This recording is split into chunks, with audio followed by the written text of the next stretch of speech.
Last July, at our family reunion, in front of 40 relatives and a table of potato salad, my parents handed me a pen and announced to everyone that I had decided to sign my dead grandmother's house over to my brother. I had decided no such thing. And the only sentence I could get out of my mouth, the sentence that ended up detonating my entire family, was 5 words. Call her lawyer first. My mother smiled at me like I was a slow child and said lawyers can't stop a family from doing what's right. And then a voice behind her, from the direction of the parking lot, said, "Actually, ma'am, that's exactly what I was paid to do. I need to back way up. I'm Marcus. I'm 34. I'm a diesel mechanic. I'm not married, and my proudest possessions before this year were my truck and my grandmother's opinion of me. My grandmother was Ellie. She was a retired 3rd-grade teacher, widow of a railroad man, and the single sharpest human being I have ever known, right up to the end. And I will be litigating that specific point for the rest of this story, so hold on to it. For the last 11 years of her life, I mowed Grandma Ellie's lawn every Saturday. That's not a figure of speech. It's a number I'm proud of. 11 years of Saturdays.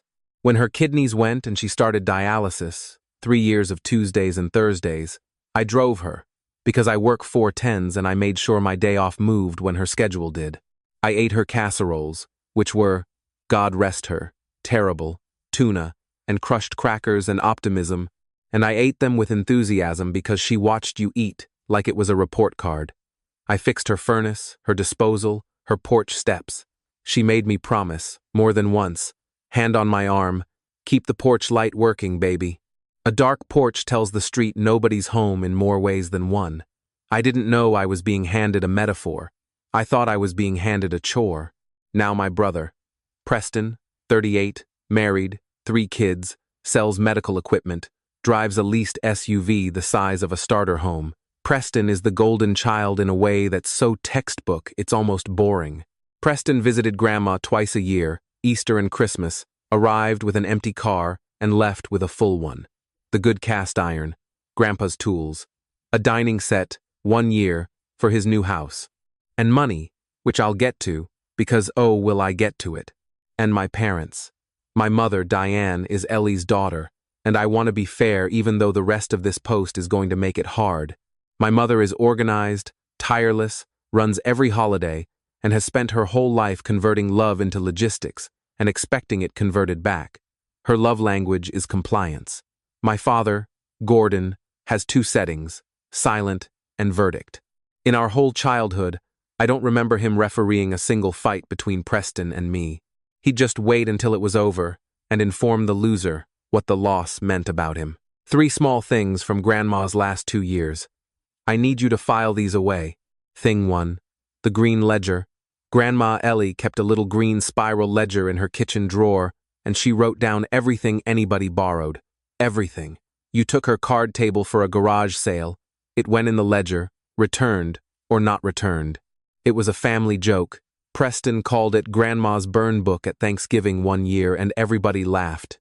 And I remember Grandma laughing too, and I remember her eyes not laughing, and I remember her saying, "Laugh, baby. Paper remembers what parties forget." Everybody thought that was just Grandma being Grandma. Thing 2. About 14 months before she passed, she was hospitalized with pneumonia for 6 days, and something happened in that room on day 4 that I only got the sanitized version of. The sanitized version, delivered by my mother, was, "Grandma got confused today and got very upset with me. It's the oxygen. Don't bring it up. It'll embarrass her."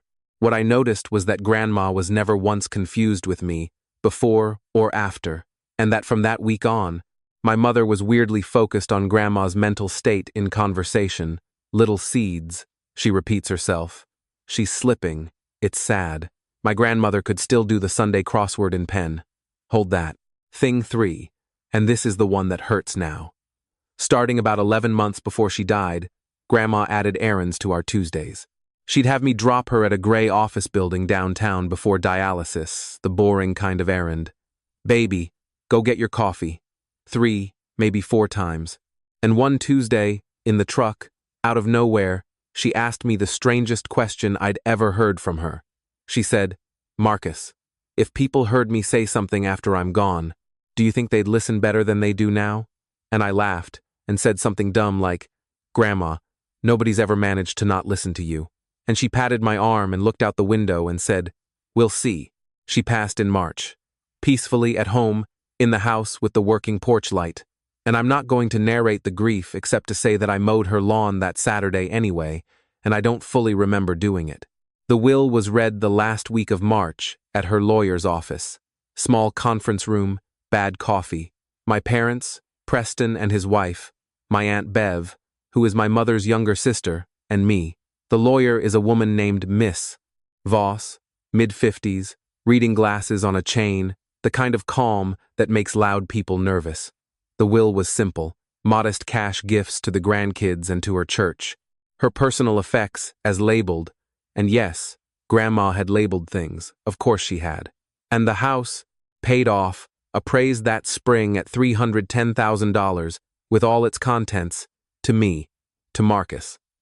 Along with one sealed instruction I didn't understand at the time, which was Miss Voss looking at me over her glasses and saying, "Your grandmother left certain contingent instructions in my care. You don't need to do anything. You'll know if they become relevant." I want to describe the sound my mother made when the house went to me, because I've never heard it before or since. It wasn't a gasp. It was a click, like a machine changing settings. The pressure campaign started in the parking lot. Not even the car, the parking lot. My mother took my arm, warm as anything, and said the sentence that I now understand was the thesis statement of the next 4 months. "You'll do the right thing, honey. Preston has 3 children. You have a truck. I'm going to compress 4 months of my life now, because you all know this playbook, and the details only change the flavor." April was guilt. Calls from my mother that started with recipes and ended with Preston's daughter needing a stable school district. Preston himself, taking me to lunch, doing his sales voice. "This isn't about me, man. It's about the kids. Grandma was old. She liked you because you were around. That's proximity, not intent." I paid for my own burger and left. May was the vote.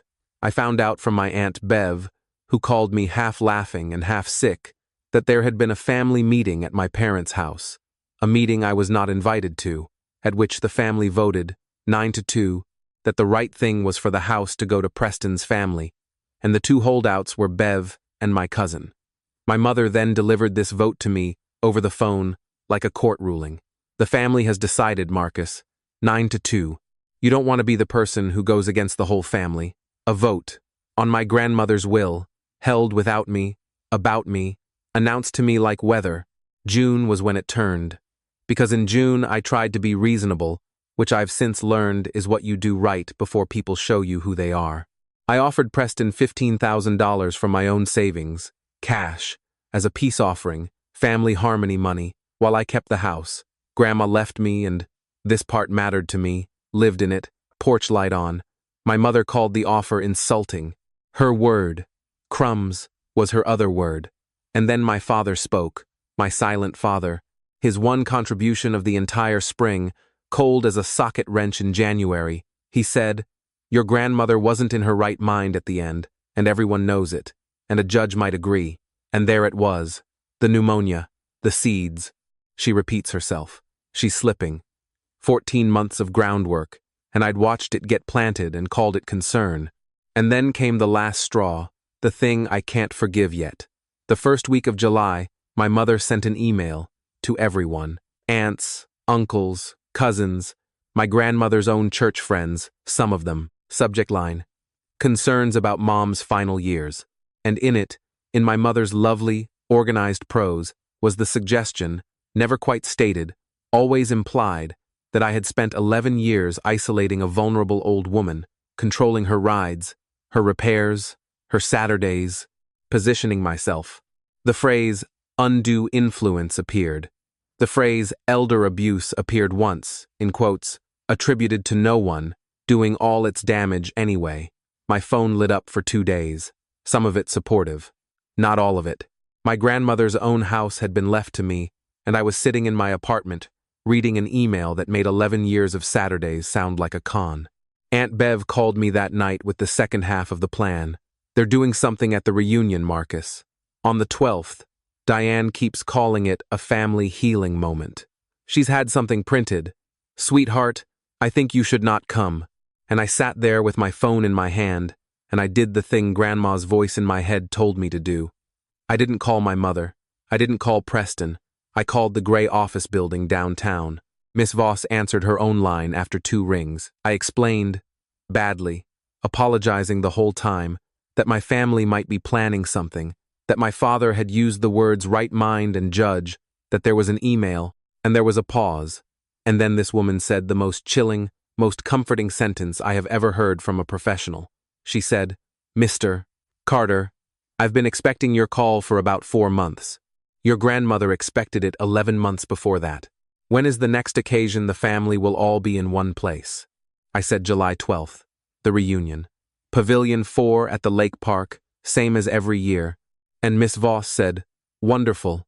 I'll need a table near an outlet." And that, Reddit, is how I walked into my family reunion knowing the trap was set, and not knowing which one of us it was set for. A lot of you are going to ask why I let it get all the way to the pavilion, why I didn't just blow it up on the phone beforehand. And the honest answer is 2 parts. Part 1, Miss Voss asked me not to. Part 2, and I'll own this, some part of me needed to see if they'd really do it. You spend 4 months being told you're imagining a campaign against you. You start needing the campaign to march past you in formation just to trust your own eyes again. July 12th, Pavilion 4. About 40 relatives, give or take the babies. Foil trays, folding tables, my uncle's smoker going since dawn, kids in the lake, the whole familiar machine of it. My mother ran it like she runs everything, clipboard energy, hugging people in order. Preston was loud and tan. My father sat at the end of a table, like a man waiting for a verdict he'd already written. And I got through almost 2 hours of small talk with people who had read that email, watching them recalibrate me in real time, the nephew with the truck, the one from the concerns. At 2 o'clock, my mother tapped a serving spoon against a lemonade jug, and the pavilion quieted, and she gave a speech. And I have to hand it to her. It was good. It was about Grandma Ellie, about family being the only thing you can't buy back once it's broken, about how proud Grandma would be to see everyone healing. And then she turned to me, glowing with the moment, and said, "And I am so proud to share that Marcus has thought hard about what family means, and has decided to bless Preston and the kids in the way Grandma would have truly wanted." And my brother's wife pulled a manila folder out of a tote bag, and my mother laid it on the table in front of me, and opened it, and there it was. A quitclaim deed. Prepared, printed, my name typed as grantor, Preston's name typed as grantee, a signature line with a little plastic flag pointing at it, and a pen laid diagonally across the paper like a gift ribbon. 40 people watching, phones already up, because this was supposed to be the healing moment, the video for the family page. My niece asked her mom what the paper was. Somebody's dog barked at the lake. I want to be honest about that moment, because the comments are going to make me braver than I was. My ears were roaring. My hands were actually shaking, and I put them in my pocket so nobody would see, and for about 3 seconds, read it. I understood completely how people sign things. The pen was right there. The exit from the pressure was right there. Everyone smiling, waiting for the re to be good. Signing would have felt, for about an hour, like relief. I didn't pick up the pen. I looked at my mother, and I said the 5 words, "Call her lawyer first." My mother's smile did not move. That's the detail I keep coming back to. It did not flicker. She said, gently, for the crowd, "Sweetheart, lawyers can't stop a family from doing what's right." And the voice came from behind her, from the little access road by the parking lot, pleasant as a receptionist. "Actually, ma'am, that's exactly what I was paid to do." 40 heads turned at the same time. Miss Voss was walking across the grass in sensible shoes, carrying a laptop bag and a small folding speaker, and behind her a young paralegal was carrying a cardboard box. And my mother's smile finally moved. Miss Voss set her laptop on the dessert table, right next to the potato salad, moved someone's Jell-O mold 6 inches to the left like it was a routine part of her practice, plugged the speaker into the outlet by the pavilion post, and addressed the crowd like a woman starting a very small seminar. "Good afternoon. My name is Patricia Voss. I was Eleanor Carter's attorney for the last 11 months of her life. Ellie left me written instructions, witnessed and notarized, which state that in the event any member of this family pressured her grandson Marcus regarding the disposition of her house, I was to deliver a message from her, in person, to the family, gathered, all of it, to everyone present. She looked around the pavilion, pleasantly, the way my grandmother used to look at a third-grade class. Ellie was very specific that I was to wait for the moment when, and I'm quoting her file, they've got the whole audience assembled, because Diane never does anything without an audience. My Aunt Bev made a sound into her cup. My mother said, "This is not appropriate," in a voice I'd never heard her use, a voice with no audience in it at all. And my father stood up, my silent father, and said the word, "Enough," and "Miss." Voss looked at him over her reading glasses, with 40 years of probate law behind her, and said, "Sir, you're welcome to leave. The recording plays either way. Ellie paid for this exact house call in advance. She called it, and Miss Voss checked nothing. She knew it by heart, the best money I ever spent." And she pressed play, and my grandmother's face filled the screen. But I'm going to give her the next part to herself. She earned it. Okay, this is the part I've rewritten 4 times, because I want to get my grandmother's words as close to right as I can, and because I've watched the recording since, more times than I'll admit, and it plays in my head in her voice. So forgive me if the punctuation sounds like her. The video was recorded 11 months before she died, in Miss Voss's conference room. Grandma Ellie is sitting in a leather chair that's slightly too big for her, hair done, wearing her church cardigan, and she looks into the camera the way she looked at you across her kitchen table, and the first thing she says, to a silent pavilion of 40 people holding paper plates, is this: "Well, if you're watching this, 2 things are true. I'm gone, and somebody couldn't leave that boy alone. Patricia, honey, I hope you got a good seat." I watched 40 people stop chewing at the same time.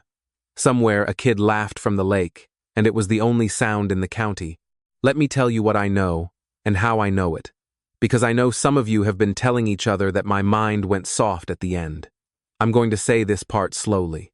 And my grandmother leaned into the camera. It's a Tuesday. It is the 16th of April. The president is who he is. My blood pressure this morning was 131/82, and the answer to 12 down in this morning's crossword, 7 letters, was lucidity. I did it in pen. I always do it in pen. My father sat back down. That's when he sat down. Now, the house. I left the house to Marcus, and I want the family to hear from my own mouth why, so nobody has to make up a reason in a parking lot. For 11 years, that boy mowed my lawn every Saturday. 52 Saturdays a year, count them, I did. For 3 years he drove me to dialysis every Tuesday and every Thursday, and he moved his day off to do it, and he never once made me feel like cargo. He ate my casseroles. Don't laugh, that's love. I know what those casseroles are.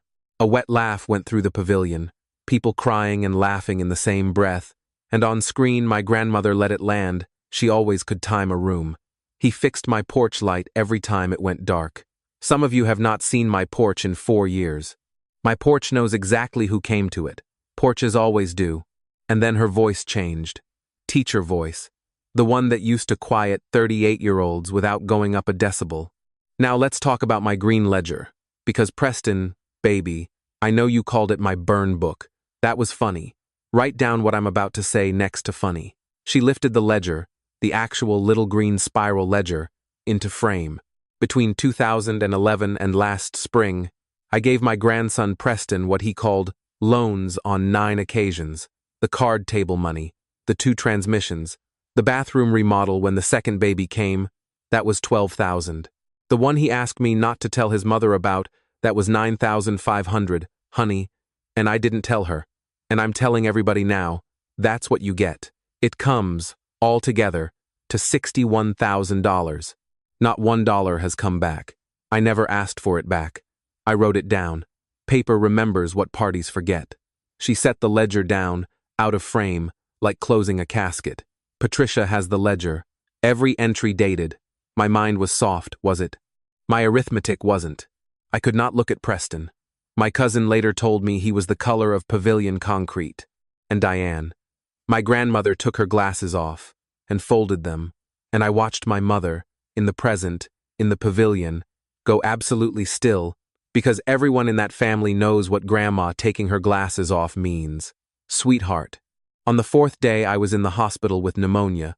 You came to my room at 7:40 in the evening, after visiting hours, with papers in a folder from your purse, and you asked your sick mother to sign a power of attorney naming you. And when I read the first page and said no, you told me I was confused. I was not confused.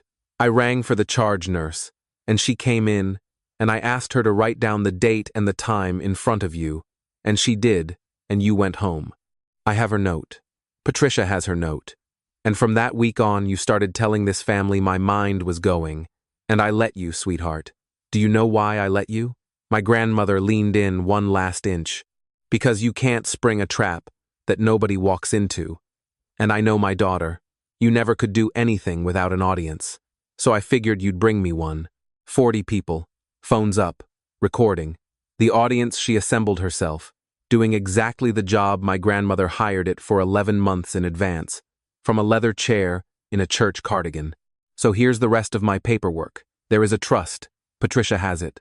It holds a little over $380,000, which surprises you, I know, because I bought my slacks at Penny's, and that's exactly how you end up with $380,000. The trust pays out 1 year after my passing, to my family, in shares, and it has one condition, and Patricia is going to read you the legal words later, but here are my words.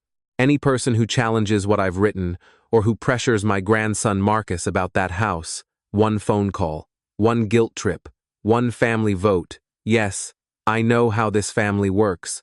That person's share goes to zero, and their zero gets divided among the people who behaved. Every one of you is currently in that trust. Some of you, I suspect, are currently climbing out of it. You can stop climbing any time. And then her face softened, all the way, and she looked into the camera, and she was just my grandmother again. Marcus, baby, if this played, it means you stood there and they did it to your face, and I'm sorry I had to let it get that far for the paper to work. You keep that porch light on, and you tell them what I always told you. She smiled. My grandmother smiled at 40 frozen people from beyond the grave, and said, everybody tells you who they are on payday. Class dismissed. The screen went dark, and for a good 10 seconds, the only sound in Pavilion 4 was my uncle's smoker crackling, and 40 people discovering at the same time that they were evidence. It's been 8 months since the reunion, and the trust paid out in March, so I can finally tell you how it all landed. People keep asking if it felt good. Some of it felt like justice. Some of it just felt like standing in a parking lot after a building burns down, doing arithmetic. I'll give you both kinds. The immediate aftermath first. My mother did not say one word at the pavilion. She packed her serving trays, mid-reunion, while the entire family watched, and my father carried them to the car, and they drove away, and the reunion, I am not proud of how satisfying this detail is, went on without them, and honestly loosened up considerably. Preston left 20 minutes later, after a conversation with his wife by the horseshoe pits that 40 people politely pretended not to watch. She stayed another hour. She sat with Aunt Bev. File that away too. The contest threat died that afternoon, and never twitched again. Funny thing about the phrase not in her right mind. It has a hard time surviving video of the woman doing the crossword in pen and reciting her own blood pressure. Miss Voss told me later, over coffee, that the recording was designed for exactly that. Every detail of that opening, the date, the numbers, the current events, was a capacity checklist she'd walked Grandma through, and Grandma had grinned the whole time and called it her audition. 11 months before she died, my grandmother sat in a law office and performed her own competency evaluation for an audience she knew was coming, and called it an audition. I will never be over this woman. The email got its answer without me lifting a finger. The same relatives who'd received concerns about Mom's final years now had 40 phone recordings of the concern being read its rights. Nobody apologized to me in a group email, because families never correct the record at the same volume they smear it. You all know that. But it got quiet. And then it got warm. One cousin at a time, a text here, a garage visit there, an uncle who showed up with a 12-pack and said, I voted with the 9. I'm not proud of it. Diane makes it sound reasonable when you're in the room. I'm still deciding what to do with how easy it was for 9 people to vote away my grandmother's signature. That one doesn't resolve. It just gets quieter. The trust. In March, 1 year after Grandma passed, Miss Voss executed the distribution, and the forfeiture clause did exactly what Grandma built it to do. 3 shares went to 0. My mother, for the hospital power of attorney attempt, the smear email, and the quitclaim ambush, all documented, 40 witnesses to the last one, plus, and I didn't know this until the accounting, her own email had been quietly forwarded to Miss Voss, back in July, by 2 separate relatives. My father, for the capacity threat, in front of witnesses, and Preston for the pressure campaign, with a note in the trust accounting that his $61,000 in unpaid loans had already been, in Grandma's written words, distributed to him in advance, with interest waived out of love. Their zeros got divided among everyone who behaved, which meant Aunt Bev, my cousins, and yes, Preston's own 3 kids, whose shares Grandma had locked in college trusts their parents cannot touch. My grandmother zeroed out her own daughter and still put braces and tuition on the other side of the wall where the consequences couldn't reach the grandkids. That's the part I'd put on her headstone if they let me. Precise, even in the blast radius. Me. I got the house, which was never in question after that afternoon, and I moved in over Labor Day weekend. I mow the lawn on Saturdays. My lawn now, and it doesn't feel like mine yet, and maybe that's correct. The porch light is on a timer and a spare bulb lives in the drawer with the green ledger, which Miss Voss returned to me in the cardboard box, along with a sticky note in Grandma's handwriting that just says, "Keep writing things down, baby." My parents. We are, I'd say, at a nod in a parking lot. My mother attempted one reconciliation at Christmas, by which I mean she called and spoke for 11 minutes and apologized for, direct quote, how everything unfolded, which is an apology the way a weather report is a confession. I told her the door isn't locked, but it opens from her side, with real words, and the words are on record now, so we'd both know a real apology if we heard one. She hasn't called back. My father sent a birthday card. It was signed, Dad. That's the whole data set. Preston and I had one actual conversation, in October, in my driveway, and it was not warm but it was honest, and it ended with him saying, "She really wrote it all down, huh?" And me saying, "She really did." And that's somehow both the least and the most we've ever understood each other. His wife, for what it's worth, has coffee with Aunt Bev twice a month, and the kids' college accounts are the one subject on which she and I are fully aligned. There are, per Bev, ongoing renovations inside that marriage. Not my house to inspect. So that's the whole thing. My grandmother predicted the ambush 11 months before she died, built the countermeasure in a law office between dialysis appointments I drove her to, and let me walk into Pavilion 4 with nothing but 5 words and a lawyer's cell number, because the trap only worked if they sprang it themselves. In front of the audience, my mother would never, ever skip. Everybody tells you who they are on payday, but here's what I turn over at night. Reddit. And I want your honest verdicts, not just the ones that feel good. Grandma could have played that tape for my parents privately and spared 40 people. 3 kids included, the sight of it. Was the public detonation justice? Or was it Grandma's own taste for an audience, the one thing she and my mother actually shared? Should I have warned my parents the lawyer was coming? Or did 4 months of votes and emails cancel any warning they were owed? And the one that actually keeps me up. If your family put a pen in front of you at a reunion, with everyone smiling, waiting for you to be good, are you certain, all the way down, that you wouldn't have signed? What would you have done?